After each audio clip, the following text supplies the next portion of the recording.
It was just after 7 and the soup was simmering gently on the stove. A quiet Tuesday evening, the kind of night that settles into your bones, warm, predictable, undisturbed. I stirred the pot watching the slow swirl of tomato and basil and reached for my phone to check the time. That's when the buzz came, one short vibration, a text from Aunt Miriam. She wasn't the kind to send memes or updates. Her texts, when they came, were usually blunt church reminders, birthdays, the occasional how's work with no follow-up. So when I saw her name, I assumed it was something simple.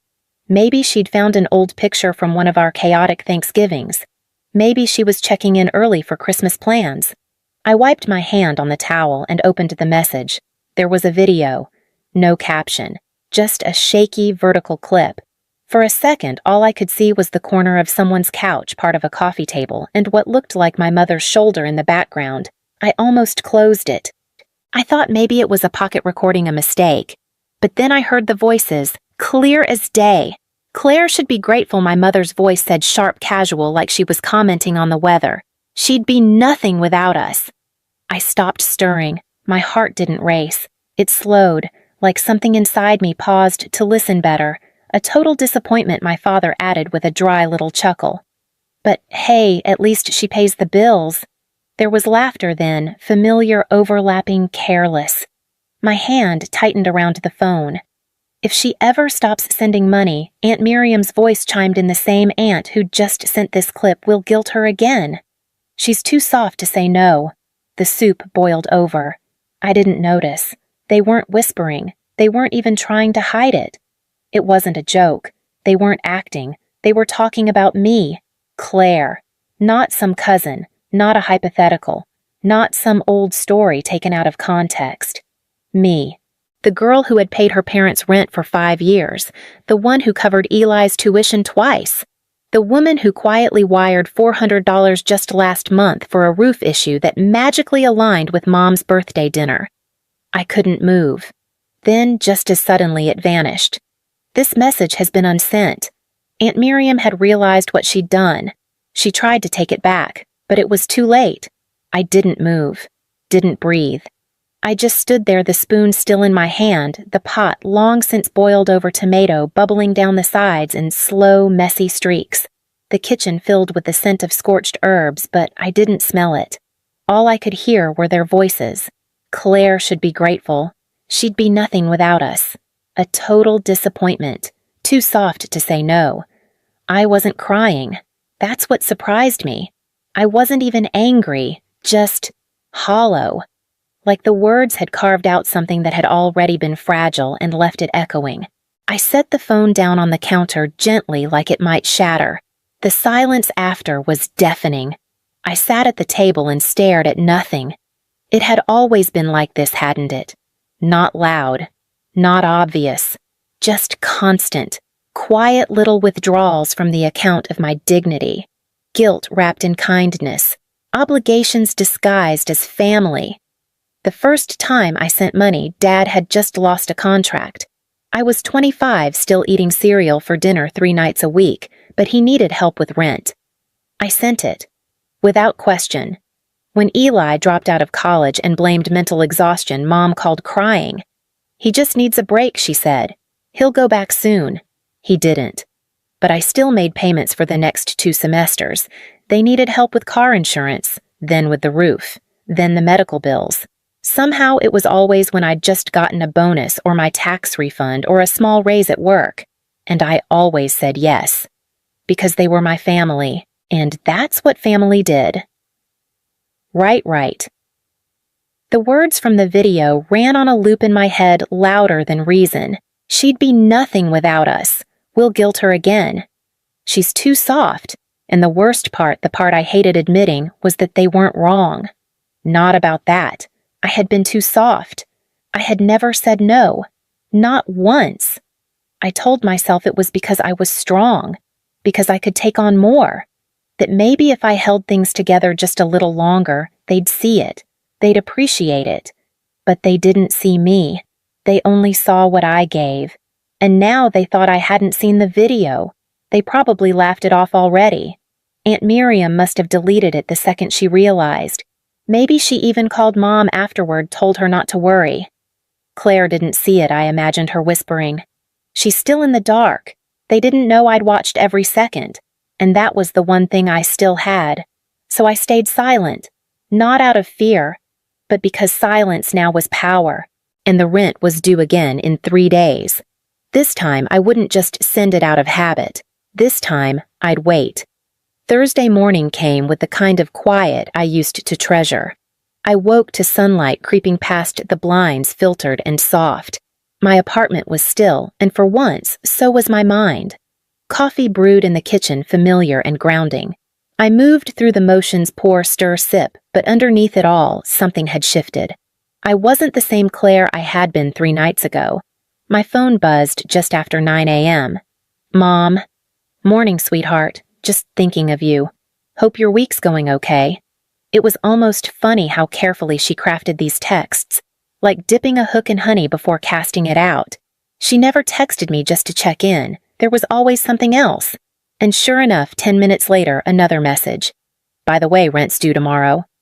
Can you send it over today just in case the bank's slow? I stared at the screen. The reflex inside me, automatic familiar, was already typing. Of course. I'll get it to you by noon. But then I paused. My thumb hovered above the screen. I saw her face in my mind at the table in that video, wine glass in hand, laughing. Too soft to say no. I deleted the draft. Started over. I can't this month, just that.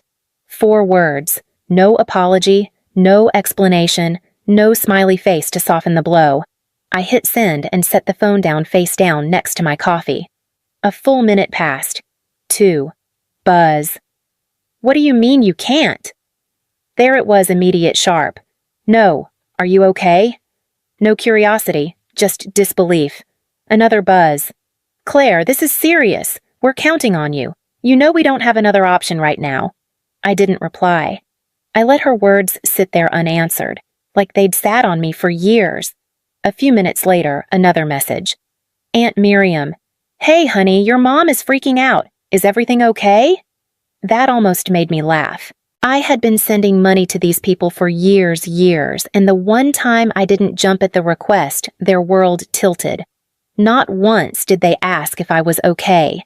Not once did they wonder if I might need help. It had never been about me. It had only ever been about what I gave. I took a breath and typed again. Some unexpected expenses this month. Can't send anything. Sorry. That was it. I made no room for a follow-up, no hint of compromise. Then I turned off notifications and let the silence bloom, and what happened next told me everything I needed to know. The silence didn't last long. That evening, just as I was washing dishes, my phone lit up again. Mom, Claire, what unexpected expenses? What could be more important than your own family? I dried my hands on a dish towel and stared at the screen. She wasn't asking. She was scolding, like I'd forgotten some unwritten rule of loyalty. You know your brother has no way to cover rent. If he gets kicked out, that's on you. There it was, the brother card. Again. Eli, who hadn't held a job in over a year. Eli, who'd called me crying the night he got evicted, except he hadn't been.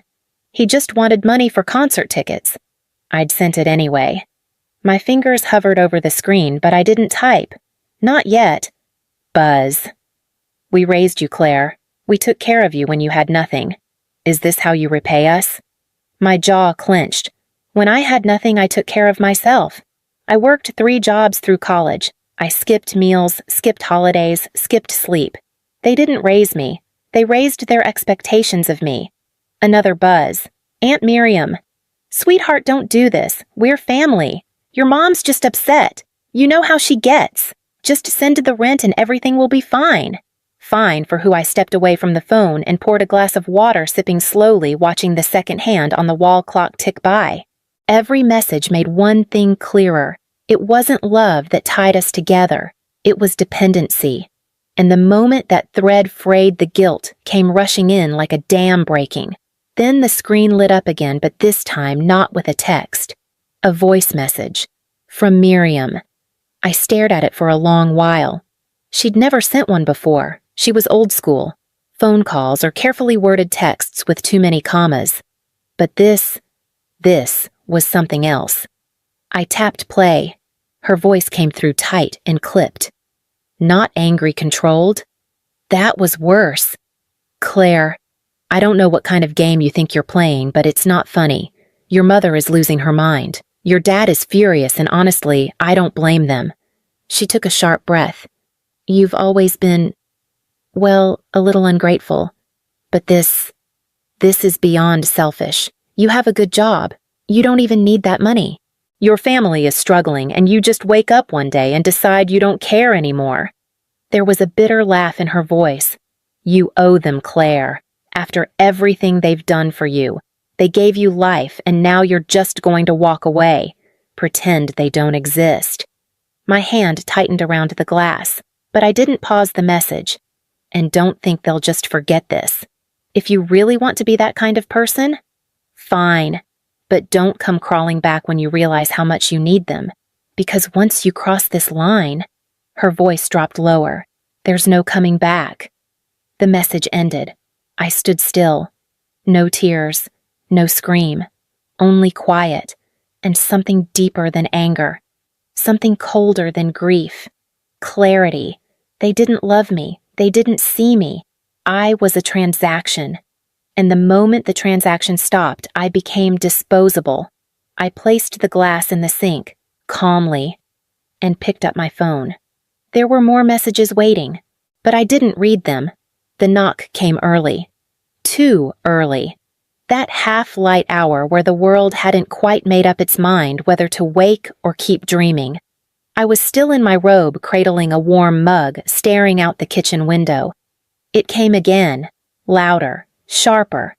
I didn't have to guess. There weren't many people in my life who'd show up uninvited, and only one of them had a habit of demanding entry without ever asking first.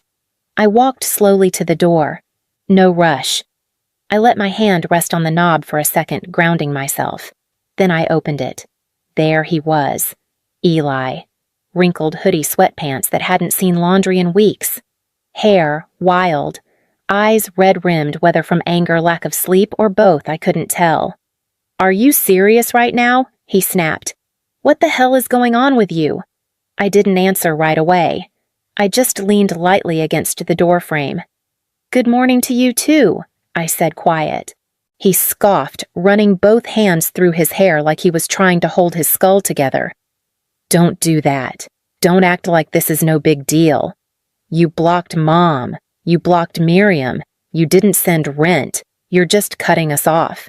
Pretending we don't exist. I tilted my head slightly. I don't know Eli. Maybe I just got tired of being treated like a piggy bank. His jaw tensed. Oh my God, not this again. I let out a short breath, not a laugh, not quite. Just the sound of exhaustion with shape. Claire, come on, he said, voice rising. I'm your brother. We're family. You know what Mom and Dad have done for you. My voice when it came was soft, but it landed hard. I saw the video. He froze. His mouth opened, closed, opened again. What video? I smiled, but not kindly.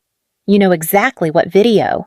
He shifted his weight, eyes flicking away, his hands curled into fists at his sides. Okay, look, it wasn't serious. We were just talking, joking around. You're overreacting. I didn't raise my voice, didn't flinch. You sat around a table and laughed about how I'd be nothing without you, how you could just guilt me again. Do you know what it's like to hear your family speak about you like that? He rubbed his face hard like he wanted to scrub the moment away. Claire. No, I said, straightening. You want help? Get a job. You want someone to cover your rent. Ask the people who called me a disappointment. I'm done. For the first time, he had nothing to say. We stood there in that hush wind moving somewhere behind him. Finally, his face hardened. Fine, he spat. Be a selfish bitch. Just don't come crawling back when you realize you've got no one left. I didn't answer. I didn't slam the door. I just closed it slowly. And for the first time in years, I didn't feel guilty. That evening, the sky turned the color of burned copper, quiet, heavy still. I sat at my desk with a blank document open. The cursor blinked expectant. It wasn't revenge I was writing. It was memory. Line by line, I pulled receipts, bank transfers, utility bills, Venmo records, emergency wires labeled urgent, $650 for Eli's moving expenses, $220 to cover Mom's unexpected dental work, $300 toward Dad's failed business pivot, never even thanked, and so many more that blurred together like loose coins at the bottom of someone else's pocket. I didn't list them to demand repayment. I listed them to remember who I had been. At the top of the page, I wrote a single line. Here's everything I gave you thinking it was love. I saved it as a PDF, attached it to an email, and typed only this in the body. This is my final contribution. I don't owe you anything. Not money, not silence, no signature, no threats. Just send. Then I opened the old family group thread. I hadn't typed in it for months, not since they made fun of my promotion, but asked for more money in the same breath. I scrolled. Past Miriam's birthday photos I was never invited to. Past Dad's memes about useless degrees and emotional people. And then I wrote, "You all talk about what you've done for me, but never once asked what I gave up to carry you. You didn't need me. You just used me. This is the last message you'll ever get from me. Don't contact me again." I hit send, muted the thread, archived it. Then I opened my phone's contact list and scrolled. One by one block. Mom, Dad, Eli, Miriam, my aunt. No anger, no regret, just space. I set the phone down. The silence that followed wasn't loud. It wasn't cinematic. It was clean. And in that stillness, I realized something simple. They never saw me. Just what I could provide. And now that was gone, I could finally decide what stayed. Not noise, not guilt. Just peace. And a closed door that didn't need to be slammed. Only locked softly, but fully. The next morning, the air felt sharper. Outside, someone was mowing a lawn 2 doors down. The world moved on, indifferent, unaware. I had just poured a second cup of coffee when the notification came. One new voicemail. From Mom. No text, no missed call, just a voice file waiting in the inbox. I stared at it for a long moment. She hadn't called in person. Hadn't texted since I sent the email. Hadn't tried Eli or a new number or a guilt-drenched emoji. She'd recorded her message. That alone told me something she'd rehearsed it. I pressed play. Her voice started quiet, controlled. "Claire, sweetheart, I don't know what's gotten into you. We're all very confused. Hurt. A breath. Your father can't sleep. Eli's beside himself. I'm trying to hold this family together while you block us out like strangers." Then the voice cracked, but only for a second. "You've always been sensitive. I know that. And maybe we said things we didn't mean, but Claire, families argue. Families lean on each other." I closed my eyes. She didn't know what I'd heard. Or she was pretending she didn't. Either way, it didn't matter now. You think you're being strong by pushing us away, but what you're really doing is abandoning the people who made you. The words landed cold. She wasn't begging. She was building a case. We raised you. We fed you. We kept a roof over your head. You forget that. You forget how much we gave when we had nothing. Another pause. This time the mask slipped. But maybe you never appreciated that. Maybe this version of you, the one with her fancy job and her big opinions, maybe she thinks she's better than us. Silence. Then came the quietest line of all. "If you walk away from this, don't expect to come back. Not when you need us. Not when you realize the world won't care the way we did." Click. That was it. The message ended. The screen went still again. I set the phone down beside my mug. My fingers didn't shake. My breath stayed steady. For the first time in my life, I didn't feel like I owed her a reply. Not even silence, shaped like shame. I reached for a pen, grabbed the nearest receipt still lying on the counter from last night's file, turned it over, and wrote just one thing. No, not in anger, not in pain, just the truth. And then I tossed it in the trash and walked out the door into the morning. because the voice that mattered now wasn't hers. It was mine. I didn't get another message after that. No knocks, no voicemails. No, let's talk. The silence they left behind didn't scare me anymore. It felt earned. In the evenings, I'd walk past the shelves filled with books I hadn't had time to read, and now I did. I cooked for myself, just me, and the food tasted better somehow. The quiet was no longer absence. It was a presence. One I could trust. No more payments. No more apologies typed out at midnight trying to soften someone else's tantrum. No more explaining why I didn't want to fund their chaos. And most of all, no more wondering if I mattered to them. I knew the answer now. They didn't love me. They loved what I gave them. And the moment I stopped giving, they stopped pretending. So I stopped pretending too. Not with a scream, not with revenge, not with receipts posted online or burned bridges in public. Just a closed door, locked from my side, because I finally realized I never needed their permission to walk away. They raised a daughter who could survive. They just never thought she'd survive without them. But I did. And in the quiet of that victory, I smiled. Not for them. Not for anyone watching. Just for me. If you ever stopped replying just to hear yourself think again, leave a single symbol. That's all it takes.